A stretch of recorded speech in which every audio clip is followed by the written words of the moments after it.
सांसद प्रताप षडंगी को ठेलीदेले राहुल गांधी तले पड़ी फाटिला मुंड। सीढ़ी पड़गले बीजेपी सांसद प्रताप षडंगी। संसद भितर ठेलापेला पर आहत होता सूचना मिली। राहुल गांधी तांको ठेली देवा पर से पड़ जाई आहत होइछंती बोली कहिछंती बालेश्वर सांसद। से कहिछंती जे मु छिड़ा होइथिली, राहुल गांधी जड़े सांसद को ठेली देले एवं सही सांसद मो पर पड़गले एवं यहाँ पर मु मध्य पड़गली। ए प्रसंग में राहुल गांधी मुह खोली। प्रताप षडंगी अभियोग पर राहुल गांधी कहते जे हाँ मुझे ठीक अच्छी, ठेलिया द्वारा किसी हासिल हुए ना। मो सांसद भीतर को जावाक चाहूली, संसद को जीवा मोर अधिकार। मत अटकाइबा को चेष्टा करा जायतिला, आमको संसद में प्रवेश करने को बारण करा जाउथला। बीजेपी सांसद माने आमको ठेलाफेला करथिले। सरकार को शिमिलीपाल चिंता सुरक्षा दायित्व में रहिबे 131 जणिया आर्म पुलिस रिजर्व फोर्स। सरकार को शिमिलीपाल चिंता, शिमिलीपाल अभयारण्यर सुरक्षा पर गठन हेब नुआ फोर्स। गोटे कंपनी आर्म फोर्स रिजर्व बा एपीआर फोर्स शिमिलीपाल सुरक्षा दायित्व में रहिबे। एने अतिरिक्त मुख्य शासन सचिव सत्यव्रत साहू एजी को चिठी लिखिंट। 131 जणिया सशस्त्र एपीआर टीम अभयारण्यर सुरक्षा दायित्व में रहिबे। मुख्य शासन सचिव मनोज आहूजा अध्यक्षतार अनुष्ठित बैठक में संपर्क में निष्पत्ति नियाଯାଇଛି। शिमिलीपाल बाघ अभयारण्य वन्यजंतु शिकार बढ़ुथिबारु सरकार एभली निष्पत्ति नैथिबा कुहाଯାଉଛି। ब्रिटेन रे प्रेमिका को मारिला, भारत रे भोगिब सजा। ब्रिटेन रे प्रेमिका को हत्या कला, एवं भारत रे भोगिब सजा।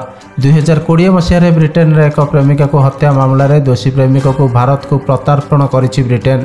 एवं सूरतर लाजपुर सेंट्रल जेल रे अवशिष्ट सजा काटिब अभियुक्त। हत्या अभियुक्त प्रत्यार्पण देश में प्रथम घटना बोली कहुछि।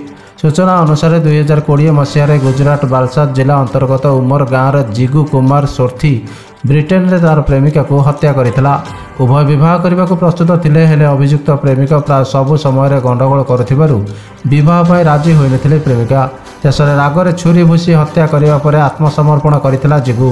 मामलार अभियुक्त को 28 वर्ष दंडादेश होइथिला। सेबेठु जिगु ब्रिटेन जेल में रहिथिला। एपरि भितर पुओ को भारत प्रत्यार्पण करने को तार बापा माँ अनुरोध करथिले। उभय देशर दूतावासर निष्पत्ति क्रमे अभियुक्त को भारत में सजा काटिबाकू प्रत्यार्पण चुक्ति स्वाक्षर हेबा परे ताकू भारत फेराई अणा जाइछि। सूरत पुलिस जिगु को सेंट्रल जेल में छाड़ी। सीमा प्रसंग में भारत चीन आलोचना, शांति और स्थिरता बजाय लक्ष्य। सीमा प्रसंग में भारत चीन आलोचना। बेजिंग रे दुई देशर 23तम स्वतंत्र प्रतिनिधि बैठक अनुष्ठित होइछि। एथिरे जोग दैथिले भारतर स्वतंत्र प्रतिनिधि तथा जातीय सुरक्षा परामर्शदाता अजित डोभाल, चीन पक्षर वैदेशिक मंत्री तथा केंद्रीय वैदेशिक व्यापार ऑफिस निर्देशक यांगी। एही अवसर में दुई देशर सीमा विवाद और द्विपाक्षिक प्रसंग में आलोचना होइतिला। फोकस थिला सीमार शांति और स्थिरता बजाय रखिबा। एही दिगरे कूटनैतिक और सामरिक कौशलर व्यवहार, समन्वय और मार्गदर्शन उपरे उभय पक्ष गुरुत्व दैछंती। सीमा विवाद को नहीं दुई देश भितर विभिन्न समय उत्तेजना मध्य देखा मिलता है। जम्मू काश्मीर कुलगाम रे बड़ एनकाउंटर, सुरक्षाकर्मी गुली में 5 आतंकवादी निपात। जम्मू काश्मीर कुलगाम रे बड़ धरणर एनकाउंटर। कुलगाम जिले में आतंकवादी और सुरक्षा बाहिनी मध्य गुली विनिमय होइछि। सुरक्षाकर्मी गुली में 5 जन आतंकवादी निहत होइछंती। सेना अधिकारी माने कहिसंती संदिग्ध आतंकवादी उपस्थिति विषय में सूचना मिलवा पर राति सुरक्षा बाहिनी जिलार बेहीबाग अंचल कादर रे घेराबंदी कर सर्च ऑपरेशन आरंभ करथिले।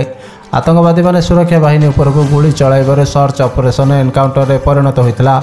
आतंकवादी उपस्थिति संपर्क में निर्दिष्ट गुइंता सूचना आधार में भारतीय सेना और जम्मू काश्मीर पुलिस मिलित भाव कुलगामर कादर ठारे ऑपरेशन आरंभ करथिले। सैनिक माने संदेहजनक कार्यकलाप देखिथिले एवं यहाँ पर आतंकवादी माने आखिबुझा गोली चालना आरंभ करथिले।